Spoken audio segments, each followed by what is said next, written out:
अच्छी बुद्धि क्या वंशागत है? वो कैसे होता है? ये एक बहुत ही इंटरेस्टिंग क्वेश्चन है। मैं एक सेमिनार में इसी विषय पे बोल रहा था कि अच्छी बुद्धि कैसी होती है। एक पेरेंट ने पूछा कि अच्छी बुद्धि कहाँ मिलती है, भले ही मजाक से पूछा हो। मैंने कहा कि अच्छी बुद्धि हो तो अच्छा मन होता है, अच्छा मन हो तो अच्छी योजनाएं होती हैं। हाँ। ये कहते समय मैंने एक डॉक्टर से पूछा। मैं भी काफी उत्साहित ही था उस पेरेंट के सवाल का जवाब देने के लिए। दिमाग, बुद्धि और मन के बारे में पूछा मैंने। उस डॉक्टर ने जवाब दिया, जो एक न्यूरोलॉजिस्ट था। उसकी वाइफ भी एक गायनेकोलॉजिस्ट थी। उन्होंने क्या बताया कि ये दिमाग जो होता है, ये औरत के गर्भवती होने के 12वें दिन ही उसके शिशु में आ जाता है। Even before the mother is aware that she is pregnant. एक ओह! औरत को उसका गर्भवती होने का पता चलने से पहले ही भगवान उसके शिशु को दिमाग दे देते हैं, क्योंकि मानव जाति को दिमाग का प्रयोग करना है, इसलिए पहले ही दे देते हैं। उसका हम बाद में इस्तेमाल करते हैं, वो अलग बात है। Thanks for giving.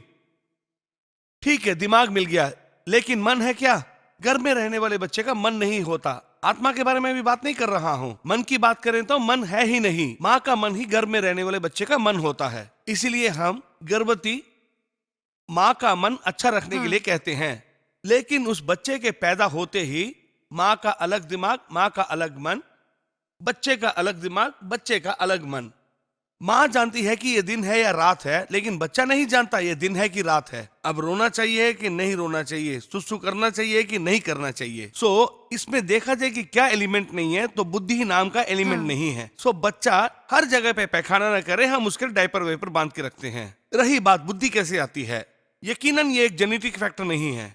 हाँ। पढ़ाई, नॉलेज इज पावर कहते हैं। हाँ। वो एक अच्छा पढ़ा लिखा इंसान, नॉलेज क्या होता है? जानकारी। हाँ। ये गर्म है, ये गर्म नहीं है, ये खतरनाक है, ये खतरनाक यहाँ नहीं है। बोल सकते हैं, यहाँ ठीक कहा नहीं। आपने। नॉलेज, बाइट्स ऑफ इंफॉर्मेशन कहते हैं हाँ। ना। हमारे सेल फोन में इतना जीबी हाँ। कार्ड है बोलते हैं, 108 जीबी कार्ड है बोलते हैं, कंप्यूटर गीगाबाइट्स में। कहते हैं। पढ़ाई, पढ़ना अच्छा है, पढ़ना अच्छा है। भीख मांगर भी पढ़ना पड़े तो पढ़ना अच्छा है। पढ़ाई पढ़ाई पढ़ाई। तो एलकेजी से लेकर कॉलेज तक बहुत सारी जानकारी जानकारी प्राप्त करते करते दिमाग बढ़ता है। बढ़ते रहता है। ये हुई पढ़ाई।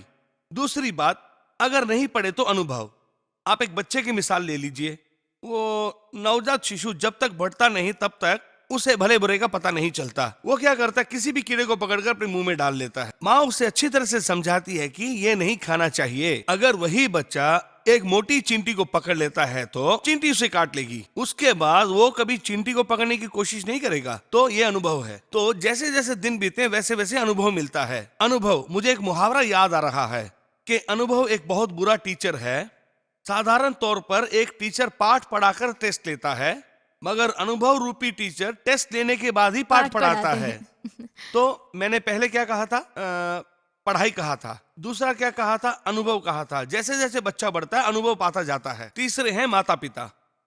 माता पिता जो सिखाते हैं बच्चे उसी को ग्रहण करते हैं। माता पिता उनके रोल मॉडल हैं। पिता अगर गंदी बातें करेंगे तो बच्चे भी करेंगे, अगर पिता अच्छी बातें करेंगे तो बच्चे भी अच्छी बातें जिस तरह करेंगे। के सो शब्दों को सुनते हैं, वही वो बिल्कुल वही दोहराते रिपीट हैं। करेंगे, कुएं की आवाज की तरह है। हुँ। इसका मैं एक बहुत ही दिलचस्प उदाहरण देना चाहता हूँ। एक माता पिता, उनका एक स्टूडेंट, सॉरी एक बच्चा दूसरी कक्षा में पढ़ रहा था। वो लड़का क्या करता था, किसी का पेंसिल ले जाता था, किसी का इंस्ट्रूमेंट बॉक्स ले जाता था, हाँ। डस्टर ले जाता था। हमने उनके माता पिता को कहलवाया कि लड़का ऐसा करता है। वो बहुत शर्मिंदा हुए। उन्होंने कहा, सर ऐसा नहीं होना चाहिए, हम अच्छे परिवार से हैं, we belong to good family sir, इस बार आप उसे माफ कर दीजिए, सेकंड स्टैंडर्ड में ही है, हम उसे समझा लेंगे। मैं लिखित रूप में आपसे माफी मांगता हूँ। मेरे मना करने पर भी नहीं माने, एक माफीनामा लिख के दिया। उस पेपर को देखते ही मैं दंग रह गया। वो गवर्नमेंट पेपर था। हाँ। आप जानती है कि गवर्नमेंट पेपर के बीच में एक लकीर होती है। मैंने कहा था ना, माता पिता रोल मॉडल होते हैं। उस बच्चे ने अपने पिता को देखा, उसने फॉलो किया। उसे पता नहीं कि ये गलत नहीं है। पता था, उसके पापा ने किया, इसने भी किया।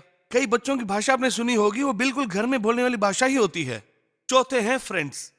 फ्रेंड्स, दोस्तों का बहुत प्रभाव होता बहुत है। प्रभाव पड़ता है। अच्छा पढ़ने वाले बच्चे नए स्कूल में जाने के बाद अपने घर में आके कहते हैं कि पापा, मुझे एक अच्छा पढ़ने वाले बच्चे के पास बैठाया गया है। और कोई बच्चा कहेगा कि मुझे पीछे बैठाया गया, मुझ पर ध्यान ही नहीं देते।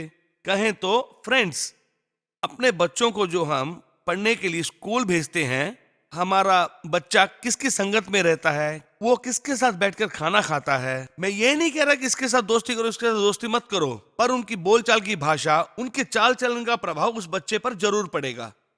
पांचवा है, जैसा सुनते हैं वैसी ही बुद्धि आती है। संस्कृत में कहते हैं यथा श्रुतम तथा बुद्धि ही, जैसा देखेंगे वैसी ही बुद्धि होगी। यथा दृष्टि ही तथा बुद्धि ही कहते हैं उसे। तो आंखों से देखते हैं, कानों से सुनते हैं, आंखों से देखते हैं, कानों से सुनते हैं, वही उनकी बुद्धि बन जाती है। तो हमारे स्टूडेंट्स, हमारे बच्चे किसकी संगत में है, इसके बारे में हमने किताब भी लिखी है। सरल, बहुत ही सरल। हाँ, उसमें मैंने माता पिता को एक सलाह भी दी है कि एक दिन उसके स्कूल में जाकर, उसकी कक्षा में जाकर देखें वो किसके साथ बैठता है, किसके साथ खेलता है और किसकी संगत में रहता है, वो जानना बहुत जरूरी है। छठा है टेलीविजन बॉक्स। पहले सब लोग उसे दूरदर्शन कहते थे, आजकल दूरदर्शन कहते हैं। क्या देखते हैं? कुछ नाटक जिनमें कई संदेश भी होते हैं, लेकिन कई नाटकों में वो क्या कहते हैं, वायलेंस, जिसे बच्चों को नहीं देखना चाहिए और उसे देख के सीख लेते हैं। वो हमें एक विषय पर सोचना चाहिए जिसके बारे में आगे भी बात करेंगे। दिमाग हर चीज को जल्दी ग्रहण करता है। Learning is easier than unlearning कहते हैं। इसी को आजकल मीडिया बार बार दिखाता है। सातवां है समाज। एक समाज जैसा होता है वैसे ही बुद्धि उस समाज में रहने वाले लोगों को आ जाती है। यानी बुद्धि नाम की चीज कोई पारंपरिक संपत्ति नहीं है। बुद्धि जो है वो जेनेटिक फैक्टर नहीं है। इसे बताते वक्त मैंने एक कहानी पढ़ी थी, वो याद आ रही है। एक इंसिडेंट याद आ रहा है। एक आदमी के पास एक बहुत खूबसूरत तोती थी। उस तोती ने अंडे देकर उसमें चूजे पैदा किए, 2 खूबसूरत से चूजे पैदा किए। उस तोती के मालिक ने सोचा कि हम इस बच्चों को पाल नहीं पाएंगे, इसलिए इन दोनों बच्चों को अपने 2 दोस्तों को दे देता है। एक दोस्त की उसकी किराने की दुकान थी जिसमें दाल चावल हल्दी लहसुन बेचता था, और दूसरा दोस्त एक भगत जो भक्तिपूर्ण प्रवचन करता था, उसको दे दिए। 6-7 महीने के बाद वो बच्चे कैसे पल रहे होंगे, चलो एक बार देख के आते हैं, सोचता है। वहां वो क्या देखता है कि किराने की दुकान वाला तोता दाल चावल मिर्च बोलता है, और भगत के पास जो उसने तोता दिया था वो भक्ति और भगवान के संबंध में बोलता है। यह मैं आपको क्यों बता रहा हूं, क्योंकि बच्चों की जो परवरिश है वो बहुत ही मुख्य और जिम्मेदारी का काम है। मगर कई लोग ये सोचते हैं कि स्कूल में एडमिशन मिलने से ही बच्चा हमारा पढ़ लेंगे, ऐसा सोचते हैं। अब इसे देखिए, ये कांच का ग्लास है। इस ग्लास पे मैं अपना मन चाहा रंग लगा सकता हूँ। इस पे हरा लगा सकता हूँ, लाल लगा सकता हूँ, जो मेरा मन चाहे रंग लगा सकता हूँ, क्योंकि इसको स्पर्श का ज्ञान नहीं है, विचार शक्ति भी नहीं है और बुद्धि भी नहीं है। लेकिन बच्चे ऐसे नहीं होते हैं। बच्चे जब बड़े होते हैं उन्हें स्पर्श का ज्ञान, मन, बुद्धि सब होता है, तो उन्हें कैसे पालना है। इसीलिए कहते हैं संतान को शिक्षित करना माँ बाप का कर्ज है। कर्ज बोलो तो पैसे का कर्ज नहीं, कर्तव्य, एक आवश्यक कर्तव्य। तो बुद्धि जो है इन परिमाणों का फल स्वरूप है। अच्छी बुद्धि देने वाले माता पिता ही होते हैं। अच्छी बुद्धि को भ्रष्ट करने वाले भी माता पिता ही होते हैं। ये बात मैं आपसे क्यों कह रहा हूं कि एक बात माता पिता को समझ लेनी चाहिए। 24 घंटे, इन 24 घंटों में बच्चे ज्यादा से ज्यादा कितनी देर स्कूल में रहते हैं? यही 5 घंटे, 5 या 6 घंटे, या 6 घंटे।